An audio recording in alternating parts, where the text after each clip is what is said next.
Home was theirs again. The refugees were all out now, leaving a house that badly needed picking up and cleaning. Not that anybody had gone out of their way to trash the place, but with that many people coming and going, things happened. Claire grabbed a trash bag and began clearing away paper plates, old styrofoam cups, half full of stale coffee, crumpled wrappers and papers. Shane fired up the video game, apparently back in the mood to killing zombies. Michael took his guitar out of its case and tuned it, but he kept getting up to stare out the windows, restless and worried. "What?" Eve said. She'd heated up leftover spaghetti out of the refrigerator and tried to hand Michael a plate first. "Do you see something?" "Nothing," he said, and he gave her a quick, strained smile as he waved away the food.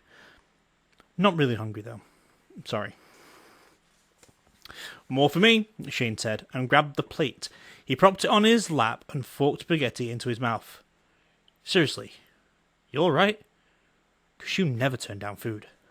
Michael didn't answer. He stared out into the dark. "You're worried," he said. "About Sam?" "Sam and everybody else. This is nuts. What's going on here?" Michael checked the locks on the window, but as a kind of automatic motion, as though his mind wasn't really on it. Why hasn't Bishop taken over? What's he doing out there? Why aren't we seeing the fight? Maybe Millie's kicking his ass out there in the shadows somewhere. Shane shoveled in more spaghetti. "No, she's not. I can feel that, I think. I think she's in hiding. With the rest of her followers. The vampires, anyway." Shane stopped chewing. "You know where they are?" "Not really. I just feel..." Michael shook his head. "It's gone. Sorry. But I feel like things are changing. Coming to a head." Claire had just taken a plate of warm pasta when they all heard the thump of footsteps overhead. They looked up and then at each other, in silence. Michael pointed to himself and the stairs, and they all nodded. Eve opened a drawer in the end table and took out 3 sharpened stakes. She tossed one to Shane, one to Claire, and kept one in a white-knuckled grip. Michael ascended the stairs without a nod, and disappeared. He didn't come back down. Instead, there was a swirl of black coat and stained white balloon pants tucked into black boots. Then Merlin leant over the railing to say, "Upstairs, all of you. I need you." Eve looked at Shane. Shane looked at Claire. Claire followed Merlin. "Trust me," she said. "It won't do any good to say no." Michael was waiting in the hallway, next to the open, secret door. He led the way up. Whatever Claire had been expecting to see, it wasn't a crowd. But that was what was waiting upstairs in the hidden room on the 3rd floor. She stared in confusion at the room full of people, then moved out of the way for Shane and Eve to join her and Michael. Merlin came last. "Claire, I believe you know Theo Goodman and his family." The faces came into focus. She had met them, in that museum thing, when they'd been on the way to rescue Merlin. Theo Goldman had spoken to Amelie. He said they wouldn't fight. But it looked to Claire like they'd been in a fight anyway. Vampires didn't bruise. Exactly. But she could see torn clothes and smears of blood, and they all looked exhausted and somehow hollow. Theo was worst of all. His kind face seemed to be made of nothing but lines and wrinkles now, as if he'd aged 100 years in a couple of days. "I'm sorry," he said, "but we had no other place to go. Amelie, I hope that she was here, that she would give us refuge. We've been everywhere else." Claire remembered there being more of them, somehow. Yes, there was at least 2 people missing, 1 human, 1 vampire. "What happened? I thought you were safe where you were." "We were," Theo said. "Then we weren't. That's what wars are like. The safe places don't stay safe. Someone knew where we were, or suspected. Around dawn yesterday, a mob broke in the doors looking for us. Jorgen," he looked at his wife, and she bowed her head. "Our son Jorgen gave his life to delay them. So did our human friend William. We've been hiding, moving from place to place, trying not to be driven out into the sun." "How did you get here?" Michael said. He seemed wary. Claire didn't blame him. "I brought them," Merlin said. "I've been trying to find those who are left." He crouched down next to one of the young vampire girls and stroked her hair. She smiled at him, but it was a fragile, frightened smile. They can stay here for now. This room isn't common knowledge. I've left open the portal in the attic in case they have to flee, but it's the only way leading out. It's a last resort. Are there others out there? Claire asked. Very few on their own. Most are either with Bishop, with Amelie, or... Merlin spread his hands. Gone. What were they doing? Amelie and Bishop. Moving their forces. They're trying to find an advantage. Pick the most favourable ground. It won't last. Merlin shrugged. Sooner or later, sometime tonight, they'll clash. And then they'll fight. Someone will win, and someone will lose. And in the morning, Morganville will know its fate. That was creepy. Really creepy. Claire shivered and looked at the others, but nobody seemed to have anything to say. Claire, attend me, Merlin said, and walked with her to one corner of the room. Have you spoken with your doctor friend? I tried. I couldn't get through to him, Merlin. Are you okay? Not for much longer, he said, in the clinical way he had right before the drugs wore off. It won't be safe to be around without another dose or some sort. Can you get it for me? It's not in your lab? I've been there. Bishop got there first. I'll see you a good bit of glassware, and a completely new library. He said it lightly, but Claire could see the tension in his face and the shadow on his dark, gleaming eyes. He tried to destroy the portals, cut off Amelie's movements. I managed to pack things together, but I shall need to instruct you in how it's done, soon. In case. He didn't need to finish. Claire nodded slowly. You should go, she said. Is the prison safe? The one where you keep the sickest ones? Bishop finds nothing to interest him there, so yes, he'll ignore it a while longer. I'll lock myself in for a while, until you come with the drug. Merlin bent over her, suddenly very focused and very intent. We must refine the serum, Claire. We must distribute it. The stress, the fighting, is accelerating the disease. I've seen signs of it in Theo, even in Sam. If we don't act soon, I'm afraid we may begin to lose more to confusion and fear.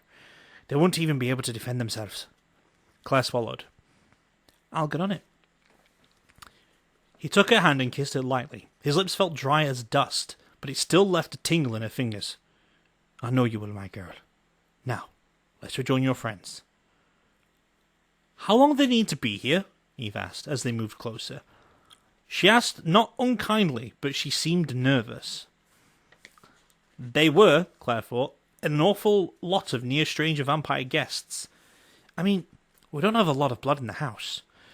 Theo smiled. Claire remembered with a sharp feeling of alarm what he'd said to Amelie back at the museum. And she didn't like the smile at all, not even when he said, It won't require much.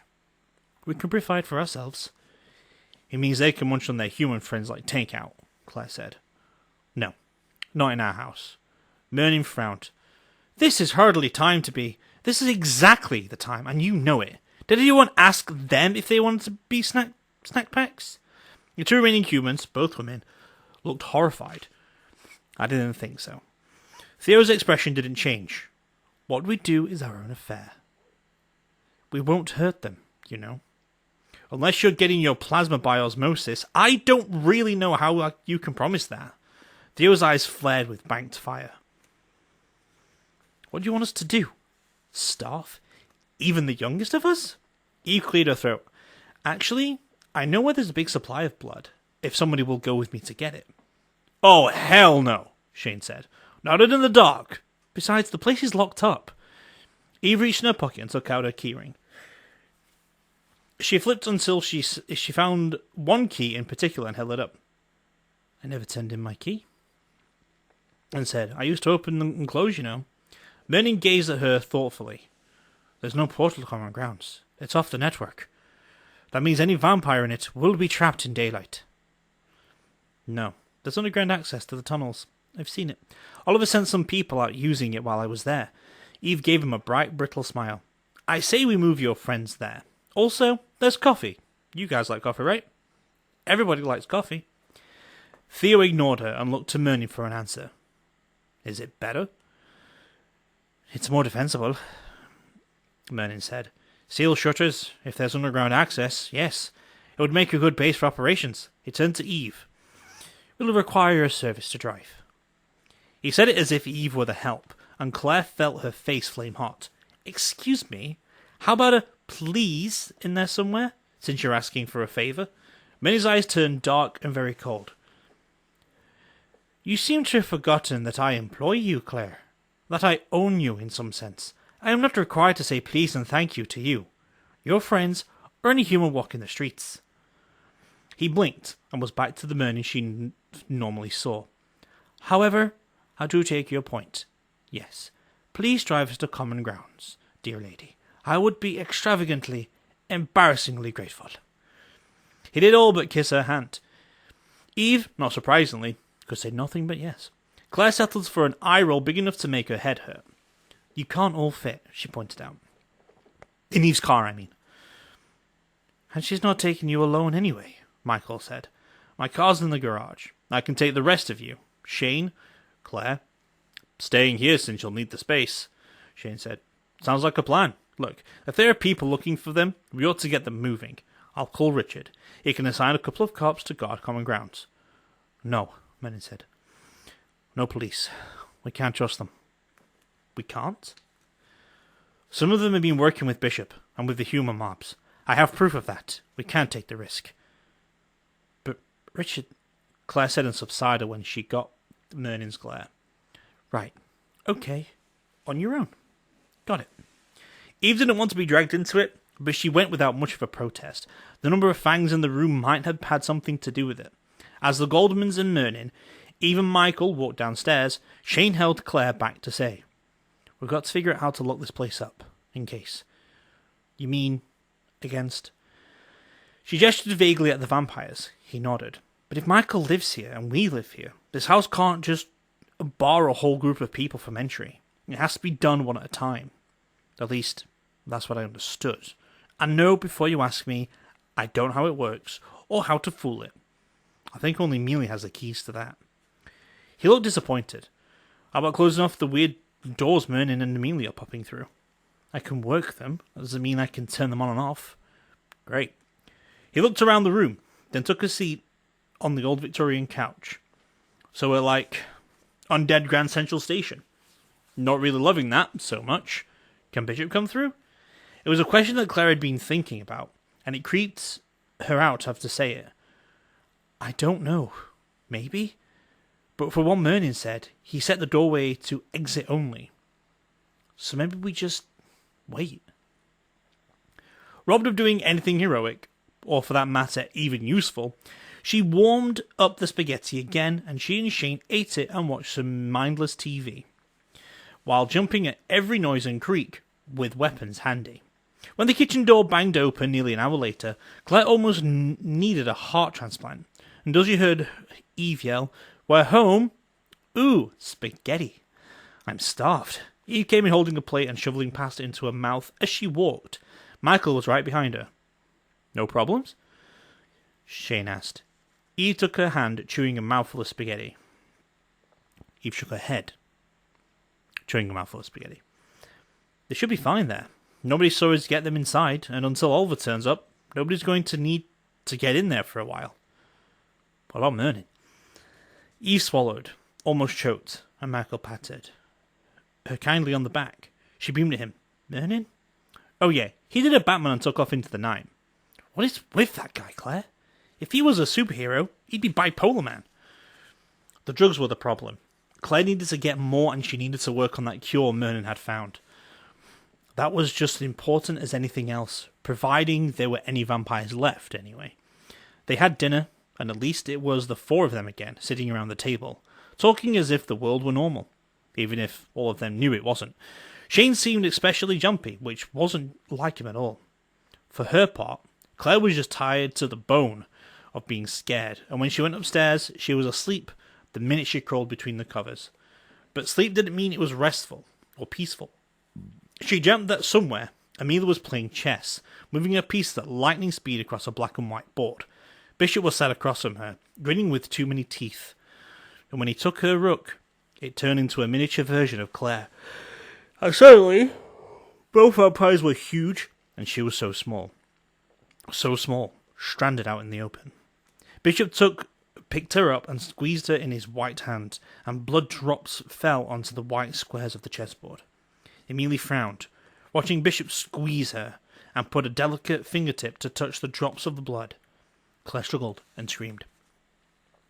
Amelie tasted the blood and smiled. Claire woke up with a convulsive shudder. Huddled in her blankets, it was still dark outside the windows, though the sky was getting lighter, and the house was very, very quiet. Her phone was buzzing in vibrate mode on the bedside table. She picked it up and found a text message from the university's alert system. Class had returned to normal, schedule effective 7 a.m. today. School seemed like a million miles away. Another world that didn't mean anything to her anymore. But it would get her on campus, and there were things she needed there. Claire scrolled down her phone list and found Dr. Robert Mills, but there was no immediate answer on his cell. She checked the clock, winced at the early hour, but slid out of bed and began grabbing things out of the drawers. That didn't take a lot of time. She was down to the last of everything. Laundry was starting to be a genuine priority. She dialed his phone again after she dressed. Hello? Dr. Mills sounded as if he dragged him out of a deep, probably happy sleep. He probably hadn't been dreaming about being squeezed dry by Mr. Bishop. It's Claire, she said. I'm sorry to call so early. Is it early? Oh. Been up all night. Just fell asleep. He yawned. Glad you're alright, Claire. Are you at the hospital? No. The hospital's going to need a lot of work before it's even halfway ready to become kind of work I need to do. Another jaw-cracking yawn. Sorry, I'm on campus, in the Life Sciences building. Lab 17. We have some rollaway beds here. We? My wife and kids are with me. I didn't want to leave them on their own out there. Claire didn't blame him. I've got something for you to do, and I need some of the drug. She said, it could be really important. I'll be at the school in about 20 minutes. Okay? Okay. Don't come here. My kids are asleep right now. Let's meet somewhere else. The on-campus coffee bar? She said, it's in the university centre. Trust me. I know where it is. 20 minutes? She was already heading for the door. With no sound coming from any of the rooms, Claire figured her housemates were all crashed out, exhausted. She didn't know why she wasn't, except for a suppressed, vibrating fear inside her that if she slept any more, something bad was going to happen. She showered, dressed in her last not very good clothes. She grabbed up her backpack and repacked it.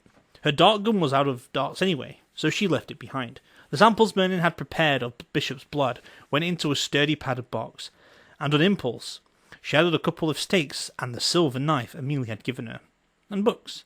It was the first time Claire had been on foot in Morganville since the rioting had started, and it was eerie.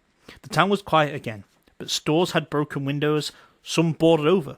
There were some buildings reduced to burnt-out hulks with blind, open doorways. Broken bottles were on the sidewalks, and spots of what looked like blood on the concrete. And, in places, dark splashes. Claire hurried past it all, even past common grounds, where the steel shutters were down inside the windows. There was no sign of anyone within. She imagined Theo Goodman standing there, watching her from cover, and waved a little, just a waggle of fingers. She didn't really expect a response. The gates of the university were open, and the guards were gone. Claire jogged along the sidewalk, going up the hill and around the curve, and began to see students up and moving, even so early in the morning. And she got closer to the central cluster of buildings. The foot traffic intensified, and here and there she saw alert campus police walking in pairs, watching for trouble. The shooters didn't seem to notice anything at all, not for the first time. Claire wondered if Amelia's semi-psychic network that cut Morganville off from the world also kept people on campus clueless. She didn't like to think they were just naturally that stupid. Then again, she'd been to some of the parties. The university centre had opened its doors only a few minutes before, and the coffee barista was just taking the chairs down from the tables. Usually it would have been Eve on duty, but instead it was one of the university staffers, on loan from the food service most likely. He didn't exactly look happy to be there. Claire tried to be nice, and finally got a smile from him as he handed her a mocha and took her cash. I wouldn't be here, he confessed. Except that they're paying us triple to be here for the rest of the week. Really? Wow. I'll tell Eve. She could use the money. Yeah, get her in here. I'm not good at this coffee stuff. Give me the plain stuff. Water, beans. Can't really screw that up. This espresso is hard. Claire decided, after tasting the mocha, that he was right. He really wasn't cut out for it. She sipped it anyway and took a seat where she could watch the majority of the UC entrances for Dr. Mills. She almost didn't recognise him. He shed his white doctor's coat, of course, but somehow she'd never expected to see someone like him wearing a zip-up hoodie, sweatpants, and sneakers. He was more the suit and tie type. He ordered plain coffee, good choice, and came to join her at the table. Dr. Mills was medium everything, and he blended in at the university just as easily as he had in the hospital. He'd have made a good spy, Claire thought. He had one of those faces, young from one angle, older from another, with nothing you could really remember later about it. But he had a nice, comforting smile. She supposed that wouldn't be a real asset in a doctor. "Morning," he said, and gulped coffee. His eyes were bloodshot and red-rimmed. "I'm going back to the hospital later today. Damage assessments. And we're already reopening the trauma units and CCU. I'm going to catch some sleep as soon as we're done. In case any crash cases come in.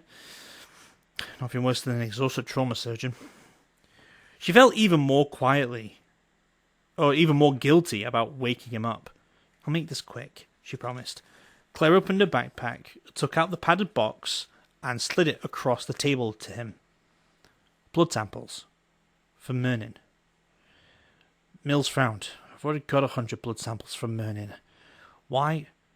These are different," Claire said. "Trust me. There's one labelled B. That's important." "Important how?" "I don't want to say. I'd rather you took a look first." In science, Claire knew it was better to come to analysis cold, without too many expectations. Dr. Mills knew that too, and he nodded and took the possession of the samples. If you want to sleep, maybe you shouldn't drink that stuff."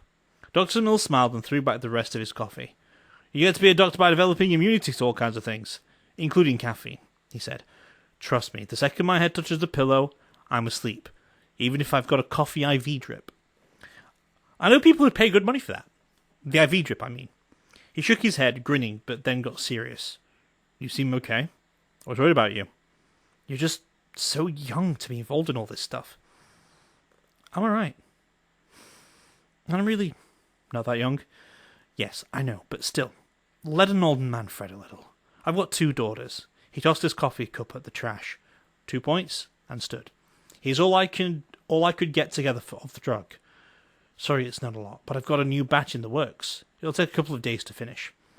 He handed her a bag that clinked with small glass bottles. She peeked inside. There should be plenty.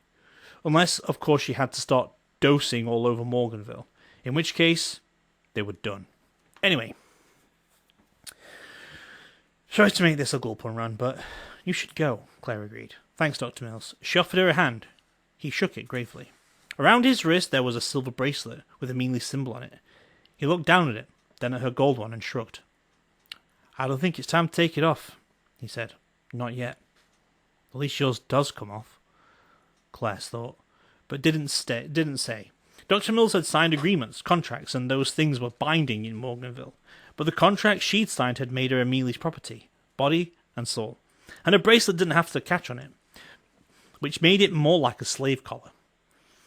From time to time, that still creeped her out. It was getting close to time for her first class, and as Claire hefted her backpack, she wondered how many people would show up. Lots, probably. Knowing most of the professors, they think today was a good day for a quiz. She wasn't disappointed. She also wasn't panicked, unlike some of her classmates during her first class. And her third. Claire didn't panic on tests, not unless it was in a dream where she also had to clog dance and twirl buttons to get a good grade. And the quizzes weren't so hard anyway. Not even the physics tests. One thing she noticed more and more as she went around the campus, fewer people had on bracelets. Morganville natives got used to wearing them 24/7. She could clearly see the tan lines where the bracelets had been, and weren't anymore. It was almost like a reverse tattoo. Around noon, she saw Monica Morrell, Gina, and Jennifer. The 3 girls were walking fast, heads down, books in their arms. There was a whole lot different about them. Claire was used to seeing those 3 stalking the campus like tigers, confident and cruel. They'd stare down anyone, and whether you liked them or not, they were wicked fashion queens. always showing themselves off to the best advantage. Not today. Monica, who usually was the centerpiece, looked awful. Her shiny, flirty hair was dull and fuzzy, as if she had barely bothered to brush it, much less condition or curl. What little Claire could see of her face looked makeup-free. She was wearing a shapeless sweater in an unflatteringly ugly pattern, and sloppy blue jeans, the kind Claire imagined she might keep around to clean house in, if Monica ever did that kind of thing. Gina and Jennifer didn't look much better, and they all looked defeated. Claire still felt a little, tiny, unworthy tingle of satisfaction, until she saw the looks they were getting. Morganville natives who'd taken off their bracelets were outright glaring at Monica and her entourage, and a few of them did worse than just give them dirty looks. As Claire watched, a big tough jock wearing a TPU jacket bumped into Jennifer and sent her books flying. She didn't look at him. She just bent over and picked them up. "Hey, you clumsy whore! What the hell?" He shoved her onto her butt as she tried to get up, but she wasn't his real target. She was just standing between him and Monica. "Hey, Morel, how's your daddy?" "Fine," Monica said and looked at him in the eyes. "Ask about yours, but since you don't know who he was..." The jock stepped very close to her. She didn't flinch, but Claire could tell that she wanted to. There were tight lines around her eyes and mouth, and her knuckles were white where she gripped her books. "You've been Princess Queen bitch your whole life," he said. "You remember Annie? Anna McFarlane? You used to call her a fat cow. You laughed at her in school. You took pictures of her in the bathroom and posted them on the internet. Remember?" Monica didn't answer. The jock smiled. "Yeah, you remember Annie. She was a good kid, and I liked her." "You didn't like her enough to stand up for her?" Monica said. "Right, Clark? You wanted to get in my pants more than you wanted to be kind to your little fat friend. Not my fault she ended up wrecking that stupid car at the town border. Maybe it's your fault, though. Maybe she couldn't stand being in town with you anymore after you dumped her." Clark knocked the books out of her hand and shoved her up against a nearby tree trunk hard. "I've got something for you, bitch." He dug in his pocket and came out with something square about 4 inches across. It was a sticky label like a name tag, only with a picture of it and awkward, but sweet-looking teenage girl trying bravely to smile for the camera. Clark slapped it on Monica's chest and rubbed it so it stuck to the sweater. "You wear that," he said. "You wear Annie's picture. If I see you take it off today, I swear what you did to Annie back in high school's going to seem like a Cancun vacation." Under Annie's picture were the words, "Killed by Monica Morel." Monica looked down at it, swallowed and turned bright red, then pale. She jerked her chin up again sharply and stared at Clark. "Are you done?" "So far. Remember, if you take it off..." "Yeah, Clark, you weren't exactly subtle. I get it. You think I care?" Clark's grin widened. "No, you don't. Not yet. Have a nice day, Queenie." He walked away and did a high five with 2 other guys. As Monica stared down at the label on her chest in utter disgust, another girl approached, another Morganville native who'd taken off the bracelet. Monica didn't notice her until the girl was right in her face. This one didn't talk. She just ripped the backing off another label and stuck it on Monica's chest next to Annie McFarlane's photo. This one just said "Killer" in big red letters. She kept on walking. Monica started to rip it off, but Clark was watching her. "Suits you," he said, and pointed to his eyes, and then to her. "We'll be watching you all day. There are a lot more labels coming." Clark was right. It was going to be a really long bad day to be Monica Morel. Even Gina and Jennifer were fading back now, heading out in a different direction and leaving her to face the music. Monica's gaze fell on Claire. There was a flash of fear in her eyes, and shame, and genuine pain. And then she armored up and snapped. "What are you looking at, freak?" Claire shrugged. "Justice, I guess." She frowned. "How come you didn't stay with your parents?" "None of your business." Monica's fierce stare wavered. "Dad wants us all to go back to normal so people could see we're not afraid." "How's that going?" Monica took a step towards her, then hugged her books to her chest to cover up most of the labels and hurried on. She hadn't got 10 feet about a stranger ran up and slapped a label across her back that had a picture of a slender young girl and an older boy of maybe 15 on it. The words beneath said "Killer of Alicia." With a shock, Claire realized that the boy in the picture was Shane, and that was his sister, Alyssa. The one who died in the fire that Monica had set. Justice, Claire repeated softly. She felt a little sick, actually. Justice wasn't the same thing as mercy. Her phone rang as she was trying to decide what to do. Better come home, Michael Glass said. We've got an emergency signal from Richard at City Hall.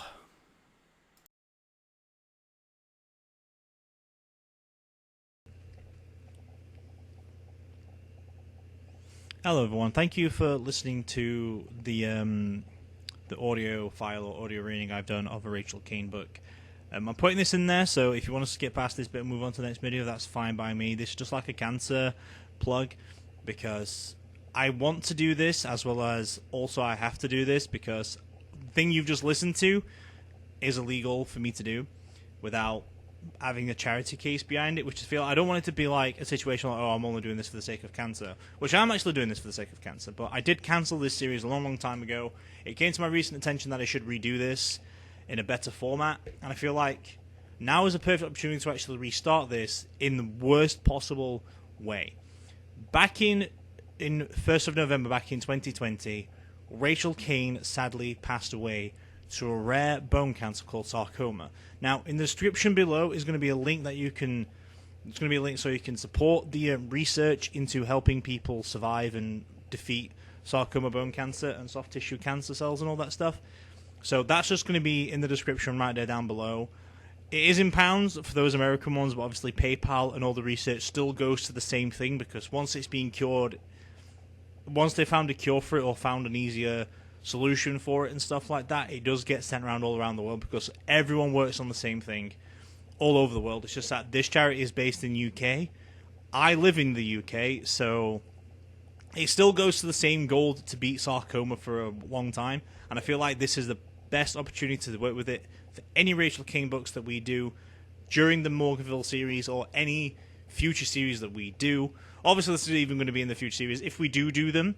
So any book that we do by Rachel Kane is going to have this at the end, just to plug a little bit of a cancer support for people with sarcoma, because it is a rare cancer, and there is not a very good survival rate. So just putting that in there to help people or to support the issues that are out there, because I'm not going to get any money from these videos at all, even in like the present when I'm not getting any money of this recording, or in the future, if possibly I do. But this is not what I'm about. This is all about for what Rachel Kane succumbed to in the end. So hopefully that as a team together we can beat sarcoma and end one of the cancers that are killing people, because no one likes that. But anyway, have a good day.